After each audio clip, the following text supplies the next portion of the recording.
Good evening everyone, welcome to right smart academy. তোমাদের সবাইকে right smart একাডেমিতে স্বাগত জানাই। আমি তোমাদের জীবনবিজ্ঞান শিক্ষক ইমরান সর্দার। আজকে আমি তোমাদের ষষ্ঠ শ্রেণীর জীবনবিজ্ঞান পার্টটা পড়াবো বা বিজ্ঞান বিষয়টা আমি পড়াবো। তার আগে সবাই বলো কেমন আছো সবাই। আশা করি তোমরা সবাই খুব ভালো আছো। দেখো, আজকে আমরা যে পার্টটা পড়বো সেটা তোমাদের ষষ্ঠ শ্রেণীর অষ্টম অধ্যায়। সেটা কি না, মানুষের শরীর বা মানুষ মানে কার, আমরা আমাদের শরীর সম্পর্কে শরীর চ্যাপ্টারটা আজকে আমরা স্টার্ট করছি। তাহলে মানুষের শরীর বিভিন্ন ধরনের অঙ্গ প্রত্যঙ্গ নিয়ে গঠিত, যেমন চোখ, কান, নাক, মুখ, হাত, পা। এগুলো কেমন অঙ্গ? একজন মানুষের এগুলো বাইরের অঙ্গ বা বহি অঙ্গ।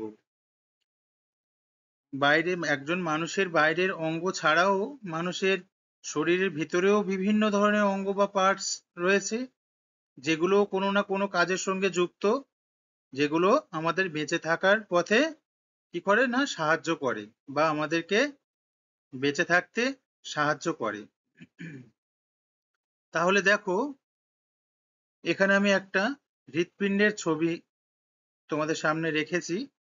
তার মানে এটা দিয়ে তোমরা কি বুঝতে পারছো যে তোমাদেরকে আজ আমি হৃৎপিণ্ড নিয়ে পড়াবো। দেখো, মানব শরীরে একটা গুরুত্বপূর্ণ অঙ্গ হলো হৃৎপিণ্ড, বলা যায় সবচেয়ে গুরুত্বপূর্ণ। কারণ এই হৃৎপিণ্ড যদি বন্ধ হয়ে যায় তাহলে আমাদের কেউই বাঁচবো না। চলো তাহলে আজকে আমরা কোন অঙ্গটা নিয়ে পড়বো না, হৃৎপিণ্ড। এছাড়াও মানুষের শরীরে যে বিভিন্ন ধরনের অঙ্গ রয়েছে সেগুলো নিয়েও আমরা এর পরের ক্লাসগুলোতে আলোচনা করব। আজকে আমরা তাহলে কি নিয়ে পড়ছি না, হৃৎপিণ্ড নিয়ে পড়বো। চলো দেখো হৃৎপিণ্ডটা দেখতে কেমন হয়। আচ্ছা বলো তো, আমাদের হৃৎপিণ্ডের অবস্থান কোথায়? আমাদের হৃৎপিণ্ড শরীরের কোন জায়গায় অবস্থান করে? দেখো, প্রত্যেকে এটা তোমরা লক্ষ্য করতে পারবে, প্রত্যেকে নিজেদের বুকে হাত রাখলে বুঝতে পারবে যে দেখো, বুকের বাম দিকে হাত রাখলে দেখবে একটা স্পন্দন হচ্ছে বা একটা আওয়াজ হচ্ছে। তাহলে সেই আওয়াজটাকে আমরা লাভ ডাব আওয়াজ নামে জানি। এটা এখন তোমাদের নেই, ওটা তোমরা আরেকটু উচ্চ ক্লাসে গেলে বুঝতে পারবে বা পড়তে পারবে। এক ধরনের আওয়াজ হয়, তাহলে সেই আওয়াজটা কোন দিক দিয়ে হচ্ছে? দেখো, বুকের ডান দিকে এবং বাম দিকে তোমরা নিজেরাই হাত দিলে বুঝতে পারবে যে কোন দিকটায় আওয়াজটা হচ্ছে। তোমরা লক্ষ্য করবে বুকের বাম দিক দিয়ে এক ধরনের আওয়াজ আসছে, এবং সেটা তাহলে কোথা দিয়ে আসছে না, হৃৎপিণ্ড দিয়ে। তাহলে তোমরা প্রাথমিকভাবে বুঝতে পারলে যে কি হৃৎপিণ্ড কোথায় অবস্থিত না, আমাদের বুকের বাম দিকে অবস্থিত। দেখো হৃৎপিণ্ডটা দেখতে কেমন হয়। বাম দিকের ছবিতে দেখো একটা পূর্ণ হৃৎপিণ্ডের ছবি দিয়েছি বা পূর্ণ হার্টের ছবি রয়েছে। আর ডান দিকে দেখো একটা সম্পূর্ণ হার্টকে যদি আমি মাঝখান দিয়ে কেটে ফেলি, তাহলে সেই হার্টের ভিতরে কি কি অংশ রয়েছে বা হার্টের ভিতরটা কেমন সেটা আমাদের কাছে কি হয়, পরিষ্কার হয়ে যায়। দেখো, একটা পূর্ণ হার্ট দেখতে তাহলে দেখো এমনটা। এই যে উপরের মোটা মতো যে নলাকার নালীটা যাচ্ছে, এই একটা এবং এটা, এগুলোকে বলা হয় ধমনী। আর এই ধমনী থেকে দেখো এখান দিয়ে যে সরু সরু ছোট ছোট যে নলের অংশগুলো, এগুলিকে আমরা বলি শিরা। যেগুলো সরু নলাকার অংশ, যেগুলো সরু নালী, সেগুলিকে আমরা বলি শিরা। আর যেটা দেখো তুলনামূলক অনেকটা মোটা, সেই নালীটাকে আমরা বলছি কি না, ধমনী। তাহলে বোঝা গেল শিরা কোনগুলো এবং ধমনী কোনটা। এবার দেখো একটা হৃৎপিণ্ডের মধ্যিখানে মধ্যিখানে দেখো উপরের একটা গহ্বর রয়েছে, নিচে একটা গহ্বর রয়েছে, আর উপরের ডান দিকে আর একটা গহ্বর রয়েছে, আবার তার নিচে ডান দিকে আরো একটা গহ্বর আছে। তাহলে আমরা জানবো হৃৎপিণ্ড 4টি প্রকোষ্ঠ বা কুঠুরি নিয়ে গঠিত, বা 4টি ঘর বলতে পারো। এই হৃৎপিণ্ডটাকে যদি আমরা একটা দোতলা বাড়ি হিসেবে ভাবি, তাহলে দেখো নিচের তলার 2টি কামরা বা 2টি রুম, আর উপর তলার দেখো 2টো ঘর রয়েছে। তাহলে বুঝতে পারলে হৃৎপিণ্ড তাহলে 4টি ঘর নিয়ে গঠিত। উপরে 2টি ঘর রয়েছে, নিচে 2টি ঘর। এই উপরের যে 2টি ঘর রয়েছে দেখো, উপরের এই অংশটাকে, উপরের বাম দিকের ঘরটাকে আমরা বলি ডান অলিন্দ। ছবিতে দেখো ছবিটা উল্টো লাগছে, তুমি নিজে সামনে থেকে দেখলে বুঝতে পারবে। এই ছবির বাম দিকের অংশ ঘরটাকে, উপরের বাম দিকের ঘরটাকে বলছি ডান অলিন্দ, আর তার নিচের ঘরটাকে বলছি ডান নিলয়। আর উপরের ডান দিকের যে ঘরটা রয়েছে সেটাকে আমরা বলছি কি বাম অলিন্দ, আর তার নিচের ঘরটাকে আমরা বলছি বাম নিলয়। তাহলে সোজা কথায় দেখো, আমাদের যে দুতলা ঘরের যে উদাহরণ নিলাম, দেখো তাহলে নিচের তলায় যে 2টো ঘর আছে, একদম বাম দিকের ঘরটাকে আমরা ডান নিলয় বলছি, আর তার পাশের ঘরটাকে আমরা বাম নিলয় বলছি। আর উপরের বাম দিকের ঘরটাকে আমরা ডান অলিন্দ বলছি, তার পাশের ঘরটাকে আমরা কি বলছি বাম অলিন্দ। তাহলে ডান অলিন্দ ডান নিলয়, বাম অলিন্দ বাম নিলয়, 4টি ঘরের নাম। তাহলে আমরা কি জানলাম? একটা হৃৎপিণ্ডে যে মোটা নালীর মতো অংশ থাকে সেটাকে আমরা ধমনী বলছি, আর যেগুলো সরু সরু তুলনামূলক নালী আছে সেগুলোকে আমরা কি বলছি না শিরা। এবার এই ধমনী এবং শিরার কি কাজ সেটা আমরা পরে জানবো আস্তে আস্তে। শুধু ধমনীর এই অংশটুকু থেকে বুঝে নাও যে ধমনীর কোন পার্টটাকে আমরা কি বলছি। তাহলে দেখো, তাহলে ধমনীর একদম উপরের বাম দিকের অংশটাকে কি বলছি তাহলে ডান অলিন্দ, আর নিচের অংশটাকে, সেই ডান অলিন্দর একদম নিচের ঘরটাকে কি বলছি না ডান নিলয়। আর উপরের ডান দিকের যে ঘর রয়েছে তাকে আমরা কি বলছি বাম অলিন্দ, আর তার নিচে যে ঘরটা আছে তাকে আমরা কি বলছি না বাম নিলয়। ডান অলিন্দ থেকে ডান নিলয়ে রক্ত প্রবেশ করে। হ্যাঁ, হৃৎপিণ্ডর কাজই তো রক্ত সংবহন করা। তাহলে জেনে রাখো, ডান অলিন্দ থেকে তাহলে ডান নিলয়ে রক্ত প্রবেশ করে, আর বাম অলিন্দ থেকে বাম নিলয়ে রক্ত প্রবেশ করে। এই বাম নিলয়ের অংশটা তুলনামূলক বড়, অনেকটা বড় হয়, এবং প্রত্যেকটা ঘরের থেকে বাম নিলয় তুলনামূলক শক্তিশালীও হয়, কারণ এখানে রক্ত সংকুচিত হয়। এই বাম নিলয়টা সংকুচিত হয়ে রক্তকে পাম্প করে, বা রক্তকে বাইরে শরীরের বিভিন্ন জায়গায় ছড়িয়ে দেয়। সেই জন্য বাম নিলয় অন্যান্য ঘরের থেকে এই বাম নিলয় ঘরটা অনেকটা শক্তিশালী। তাহলে বুঝতে পারলে একটা পূর্ণ হৃৎপিণ্ড কেমন দেখতে হয়, আর সেই হৃৎপিণ্ডের মধ্যিখানে কি কি থাকে, আর তাদের কাজ কি। এখানে যদি কারো কোনো বুঝতে অসুবিধা হয় বলো, আমি আরো একবার রিপিট করে দেব। আচ্ছা, আমি তাও আরো একবার বলে দিচ্ছি। তাহলে একটা হৃৎপিণ্ডে 4টি প্রকোষ্ঠ থাকছে। সেই 4টি প্রকোষ্ঠের উপরের বাম দিকের প্রকোষ্ঠটাকে আমরা বলছি ডান অলিন্দ, তার নিচের প্রকোষ্ঠটাকে বলছি ডান নিলয়, আর ডান অলিন্দের পাশে রয়েছে বাম অলিন্দ, এবং তার নিচে থাকছে বাম নিলয়। দেখো, একটা জিনিস বলতে ভুলে গেছি, ডান অলিন্দ থেকে যে ডান নিলয়ে রক্ত প্রবেশ করছে সেটা একটা কপাটিকা বা একটা মধ্যচ্ছদা বা একটা পর্দা দ্বারা আবৃত থাকে, যেটা 3টি পত্র দ্বারা গঠিত। বোঝা গেল? এখান দিয়ে ডান অলিন্দ দিয়ে যে রক্ত ডান নিলয়ে প্রবেশ করবে, এই ডান অলিন্দ এবং ডান নিলয়ের যে বিভেদটা সৃষ্টি করছে, বা যে মধ্যবর্তী যে পর্দাটা আছে, সেটা ত্রিপত্র কপাটিকা দ্বারা গঠিত। বুঝতে পেরেছো? এবার দেখো, বাম অলিন্দ থেকে যে বাম নিলয়ে যখন রক্ত প্রবেশ করছে, বা বাম অলিন্দ এবং বাম নিলয়কে যে যারা আলাদা করছে, সেটা একটা দ্বিপত্র কপাটিকা দ্বারা আলাদা থাকে তারা। তাহলে ডান অলিন্দ ডান নিলয় ত্রিপত্র কপাটিকা দ্বারা পৃথক থাকে, আর বাম অলিন্দ বাম নিলয় দ্বিপত্র কপাটিকা দ্বারা আলাদা থাকে। এখানে 3টি পর্দা দ্বারা একটা কপাটিকা তৈরি, আর এখানটায় 2টি কপাটিকা দ্বারা একটি পর্দা গঠিত। সব সময় জেনে রাখবে রক্ত সর্বদাই ডান অলিন্দ থেকে ডান নিলয়ে প্রবেশ করে, কখনোই এটা তোমার আবার ঘুরে আবার ডান ও বাম ডান নিলয় থেকে কখনোই ডান অলিন্দে রক্ত পৌঁছায় না। সুতরাং এখানে রক্তের অভিমুখ সর্বদাই একই থাকে, একদিকে থাকে, কখনোই ডান অলিন্দ থেকে ডান নিলয়ে রক্ত গেলে সেই রক্ত আবার ডান নিলয় দিয়ে ডান অলিন্দে প্রবেশ করে না।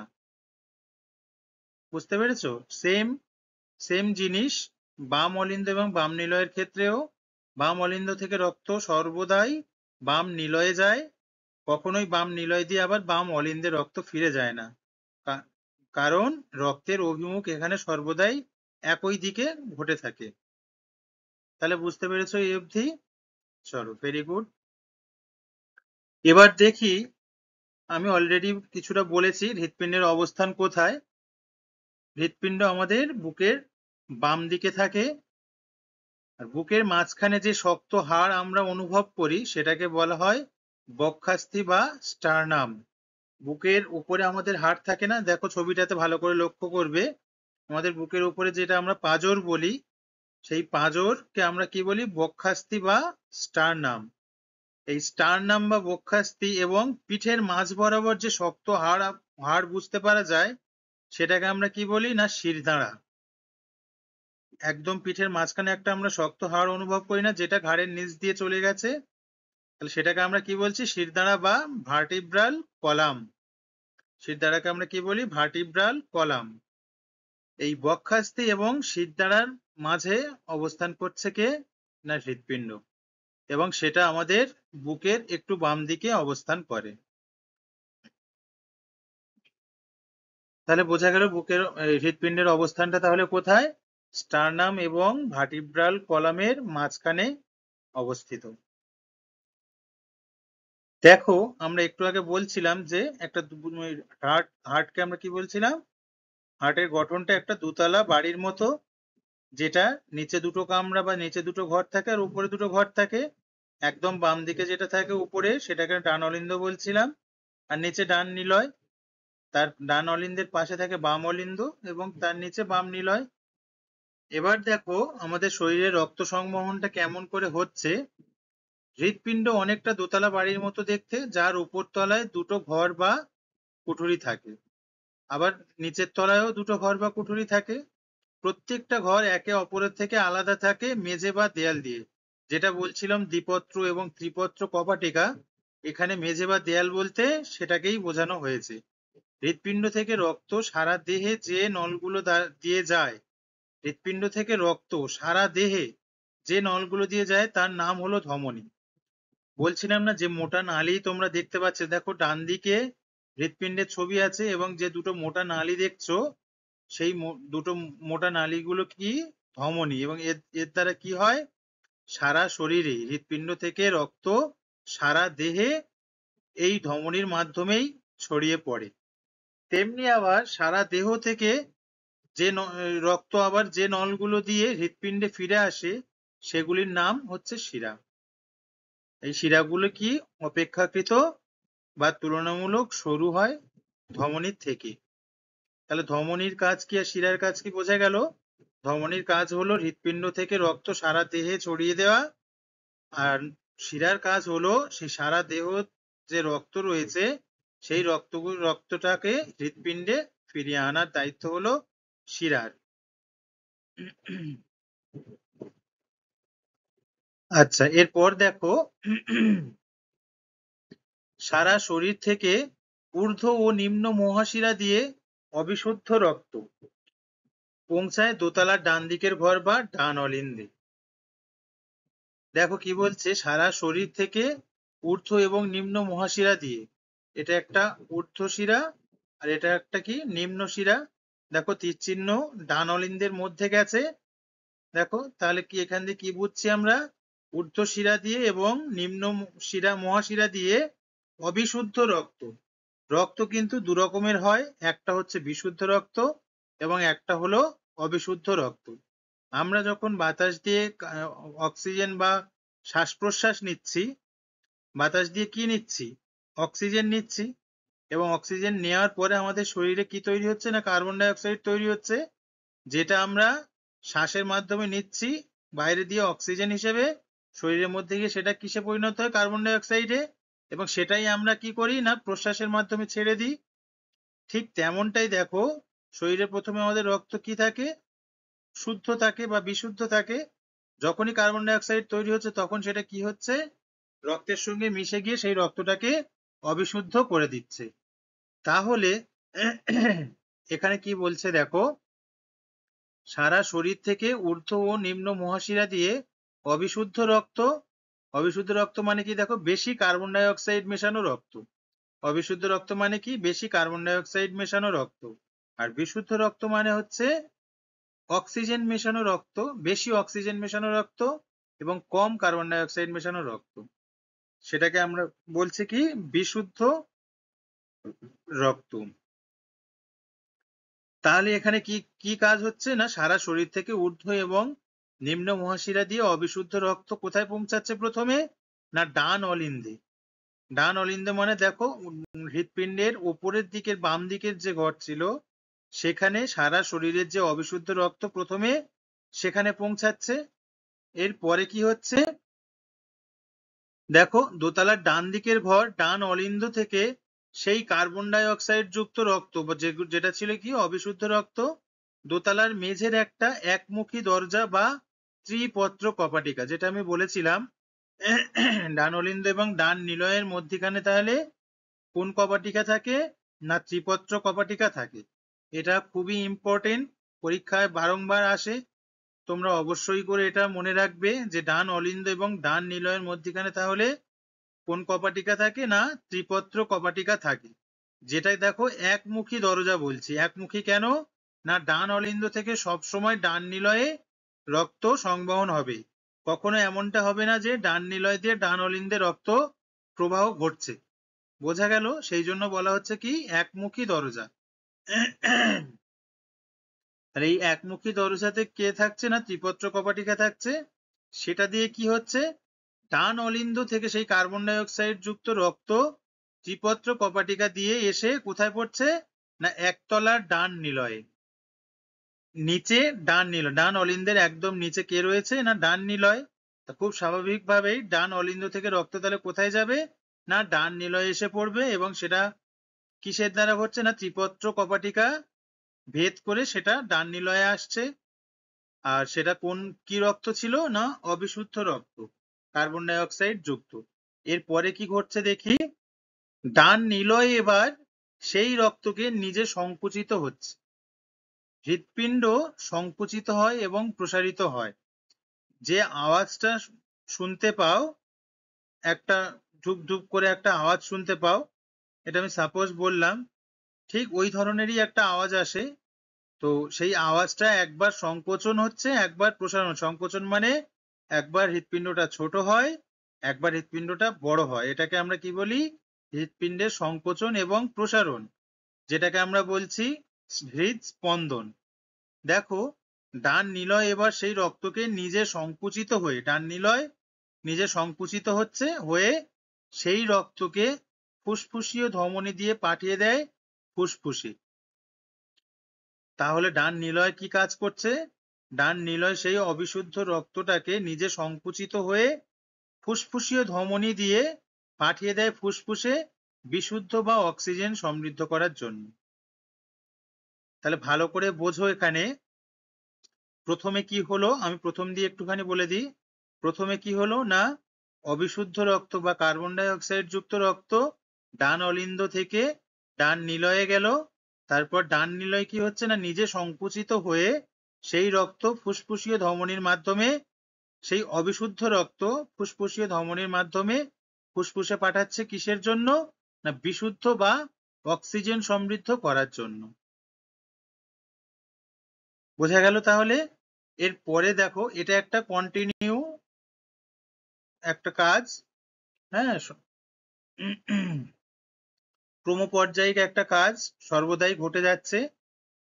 এরপরে দেখো, ফুসফুসে এই অবিশুদ্ধ রক্ত থেকে অনেকটা কার্বন ডাই অক্সাইড কি হচ্ছে, বেরিয়ে যায়। প্রশ্বাসের মাধ্যমে আমরা বার করে দিচ্ছি কার্বন ডাই অক্সাইড। ফুসফুসে যেই মাত্র অবিশুদ্ধ রক্ত যাচ্ছে, যাতে কি থাকছে? অক্সিজেন, কার্বন ডাই অক্সাইড থাকছে, কারণ অবিশুদ্ধ রক্ত ফুসফুসে পৌঁছাচ্ছে। তাই কি হচ্ছে, ফুসফুসে সেই অবিশুদ্ধ রক্ত থেকে অনেকটা কার্বন ডাই অক্সাইড আমরা কি করছি, প্রশ্বাসের মধ্যে বাইরে বার করে দিচ্ছি। আবার তেমনি ফুসফুস থেকে অক্সিজেন চলে এসে রক্তকে বিশুদ্ধ করে তোলে। খুব সহজ সহজ ব্যাপার, ভালো করে বোঝো, একদমই কঠিন কিছু নয়। দেখো আমি ভেঙে ভেঙে বলে দিচ্ছি। তাহলে ডান অলিন্দ দিয়ে ডান নিলয়ে প্রথমে অবিশুদ্ধ রক্ত গেল বা কার্বন ডাই অক্সাইড যুক্ত রক্ত গেল। সেই ডান নিলয় আবার নিজে সংকুচিত হয়ে কার্বন ডাই অক্সাইড যুক্ত রক্তটাকে ফুসফুসীয় ধমনির মাধ্যমে কোথায় পাঠাচ্ছে? ফুসফুসে পাঠাচ্ছে। এবার ফুসফুসের কাজ কি? শ্বাস এবং প্রশ্বাস নেওয়া। এবার আমরা যখন প্রশ্বাস ছাড়ছি তখন সেই অবিশুদ্ধ রক্ত বা কার্বন ডাই অক্সাইড যুক্ত রক্ত থেকে কার্বন ডাই অক্সাইড অনেকটাই বার হয়ে যাচ্ছে, এবং যখন আবার শ্বাস নিচ্ছি তখন কি হচ্ছে না, অক্সিজেন ফুসফুসের মধ্যে আসছে এবং সেই রক্তটাকে কি করে তুলছে না, বিশুদ্ধ করে তুলছে। তাহলে বোঝা গেল অবিশুদ্ধ রক্ত থেকে কিভাবে বিশুদ্ধ রক্তে পরিণত হচ্ছে ফুসফুসে। চলো, এবার কি হচ্ছে, বিশুদ্ধ রক্ত, যে রক্তে কার্বন ডাই অক্সাইড কম অক্সিজেন বেশি। বিশুদ্ধ রক্ত আবার ফুসফুসীয় শিরা দিয়ে পৌঁছয় দোতলার বাম দিকের ঘর বা বাম অলিন্দে। আবার তাহলে সেই যে রক্তটা বিশুদ্ধ হলো ফুসফুসের মধ্যে, সেই বিশুদ্ধ রক্ত যেখানে অক্সিজেন বেশি এবং কার্বন ডাই অক্সাইড কি না কম, সেই বিশুদ্ধ রক্তটা ফুসফুসীয় শিরার মাধ্যমে কোথায় গিয়ে পৌঁছাচ্ছে না, ডান উপরের ডান দিকে যে বাম অলিন্দ রয়েছে সেখানে পৌঁছাচ্ছে। প্রথমে তাহলে কি হলো, ডান অলিন্দ দিয়ে ডান নিলয়ে গেল অবিশুদ্ধ রক্ত, ডান নিলয় দিয়ে ফুসফুসে গেল অবিশুদ্ধ রক্ত, সেখানে বিশুদ্ধ রক্তে পরিণত হলো এবং সেই ফুসফুস দিয়ে আবার ফুসফুসীয় শিরার মাধ্যমে কোথায় পৌঁছালাম না, বাম অলিন্দে। এবার দেখো, বাম অলিন্দ আবার সংকুচিত হয়ে সেই রক্ত বাম অলিন্দের নিচে দোতলার বাম দিকের ঘরের মেঝে থাকা দ্বিপত্র কপাটিকা নামের একমুখী দরজা দিয়ে পৌঁছায় একতলার বাম দিকের ঘর বা বাম নিলয়। তাহলে দেখো কথাটা আমি ভেঙে ভেঙে বলে দিই।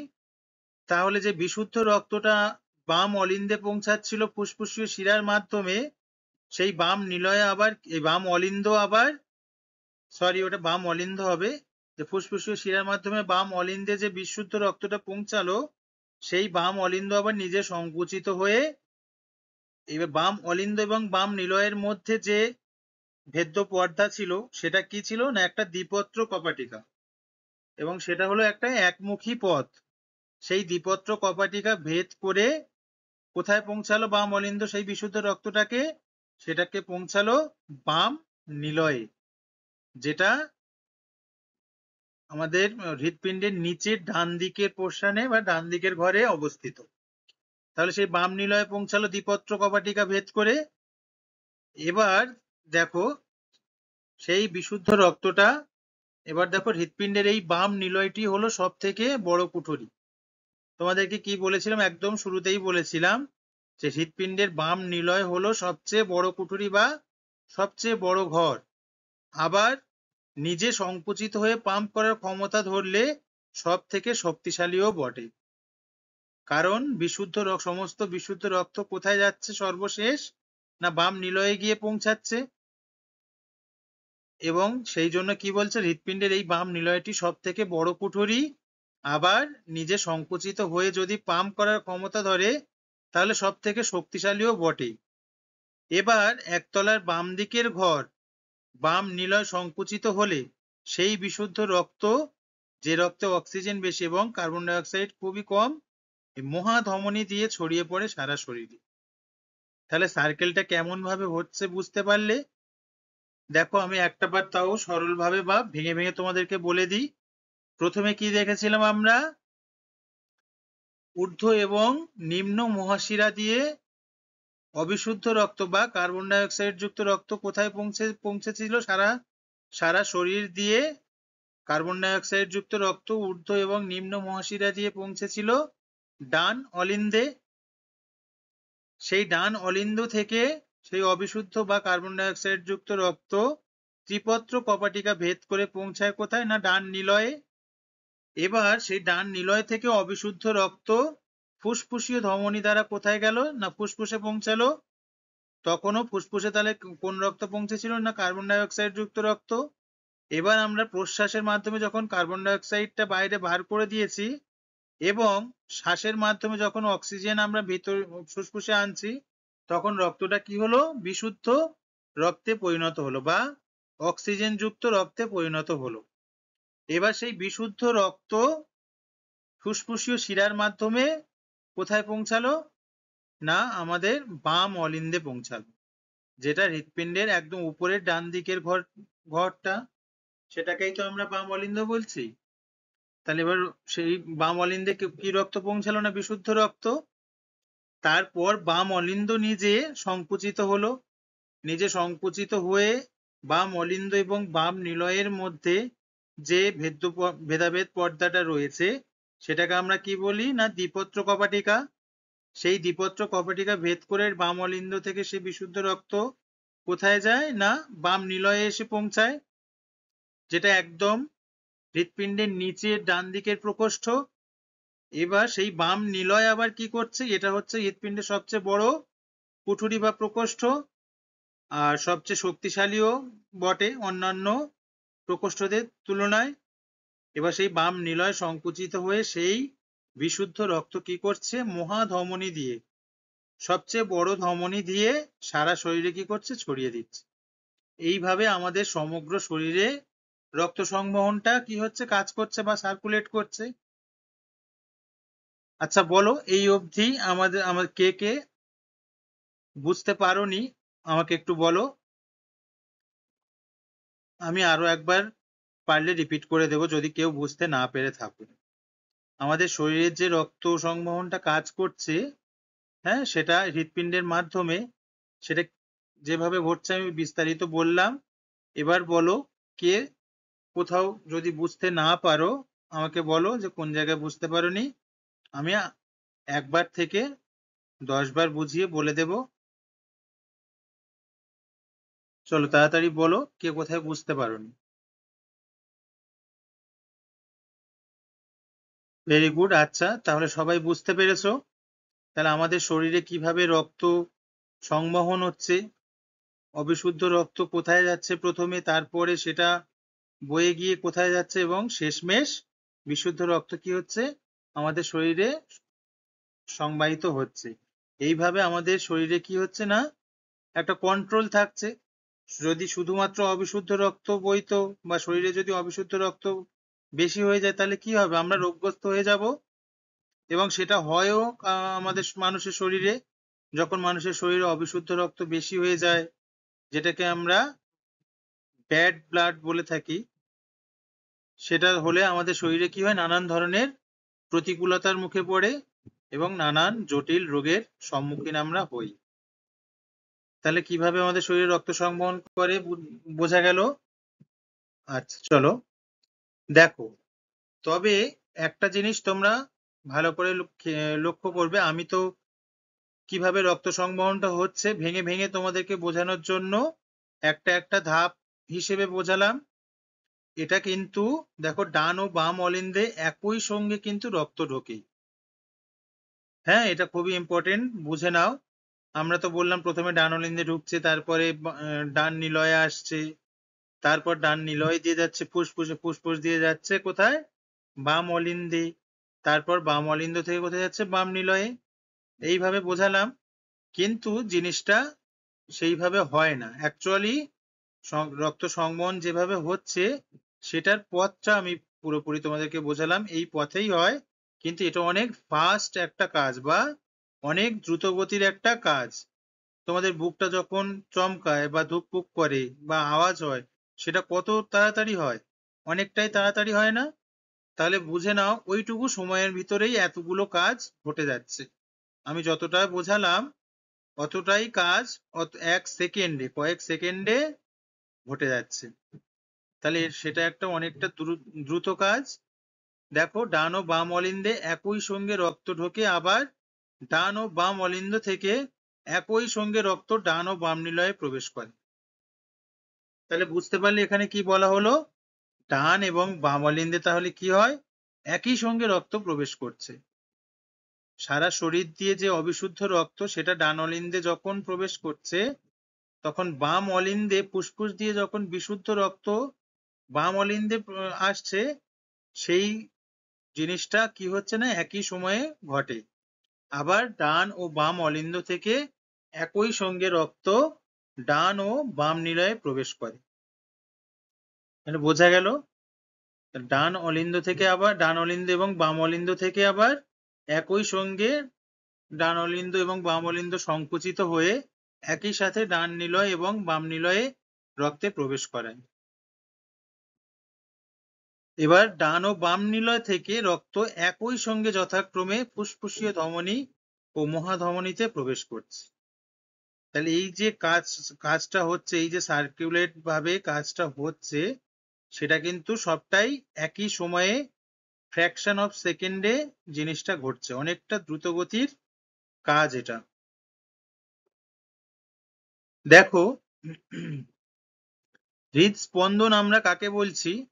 হৃৎপিণ্ডটা নড়াচড়া করে, একবার প্রসারিত হয় মানে বড় হয়, আবার তারপর কি হচ্ছে না সংকুচিত হয় বা ছোট হয়। এর আগে আমরা দেখলাম বা বললাম, হৃৎপিণ্ড নড়াচড়া করে বা কাঁপে, একবার প্রসারিত হচ্ছে, তার মানে কি হৃৎপিণ্ড একবার বড় হচ্ছে, আবার একবার কি হয় না ছোট হয় বা সংকুচিত হয়। একবার প্রসারণ আর একবার সংকোচনকে একসঙ্গে কি বলছি? হৃদস্পন্দন। হৃদস্পন্দন কাকে বলছি? এই যে একবার সংকোচন হচ্ছে একবার প্রসারণ হচ্ছে, একে আমরা কি বলে থাকি না হৃদস্পন্দন বলে থাকি। একজন প্রাপ্তবয়স্ক মানুষের হৃদস্পন্দন ৭২ থেকে ৮০ বার হয়ে থাকে। একজন সাধারণ যার কোনো রোগ নেই, ব্যাধিমুক্ত প্রাপ্তবয়স্ক মানুষের শরীরের হৃদস্পন্দন তাহলে কত হয়? ৭২ থেকে ৮০। আমরা যদি কারোর হৃদস্পন্দন মাপি এবং তার হৃদস্পন্দন যদি ৭২ থেকে ৮০ হয়, তাহলে আমরা কি বলবো? সেই মানুষটার হৃদস্পন্দন কি থাকে না নর্মাল, কোনো বিপদের আশা তার নেই। আবার যদি কারোর হৃদস্পন্দন ৮০ থেকে ওপরে উঠে যায়, তখন আমরা কি বলি? তার হৃদস্পন্দন অনেক বেশি বা তার প্রেশার অনেক হাই। তখন সেটা বিপদের বা তখন সেটা ভয়ের হয়ে ওঠে। বাম হাত, দেখো পাশে একটা ছবি দিয়েছি। বাম হাত চিৎ করে রাখো, কবজিতে বুড়ো আঙুলের নিচ বরাবর মোটা একটা হাড় থাকে, সেই হাড়টার ঠিক ভিতরের দিকে ডান হাতের তর্জনী এবং মধ্যমা রাখো, তাহলে অনুভব করবে একটা স্পন্দন হচ্ছে। একে আমরা পালস বা নাড়ি বলি। তাহলে পালস থেকে আমরা হৃদস্পন্দন কাউন্ট করতে পারি বা গুনতে পারি। তাহলে পালস বা নাড়ি কাকে বলছি? দেখো, একটা বাম হাতটা যদি তোমরা ধরো এবং বাম হাতের মধ্যে দেখবে একটা মোটা হাড় রয়েছে, সেই মোটা হাড়ের ভিতরের দিকে ডান হাতের তর্জনী এবং মধ্যমা, ছবিটাতে দেখো ভালো করে বুঝতে পারবে। ছবিতে দেখো একটা বাম হাত দেওয়া আছে এবং সেই বাম হাতের মধ্যমা এবং তর্জনী কোথায় রাখতে বলছে? বাম হাতের যে মোটা হাড় রয়েছে তার ভিতরের দিকে একটুখানি চেপে ধরলেই বুঝতে পারবে একটা স্পন্দন অনুভব হচ্ছে। সেই স্পন্দন যদি তোমরা কাউন্ট করো বা গুনতে পারো, তাহলে সেখান দিয়ে আমরা কি পেতে পারি না হৃদস্পন্দন একটা মানুষের কতটা আছে সেটা আমরা মাপতে পারি। একে আমরা কি বলছি না পালস বা নাড়ি। দেখো, হৃৎপিণ্ড মাঝে মাঝে সঠিকভাবে কাজ করে না, যার ফলে হৃৎপিণ্ডের বিভিন্ন রকমের সমস্যা দেখা যায়। হৃৎপিণ্ড আবার কি হয় না মাঝে মাঝে সঠিকভাবে কাজ করে না, যার ফলে কি হয় হৃৎপিণ্ডের বিভিন্ন রকমের সমস্যা দেখা যায়।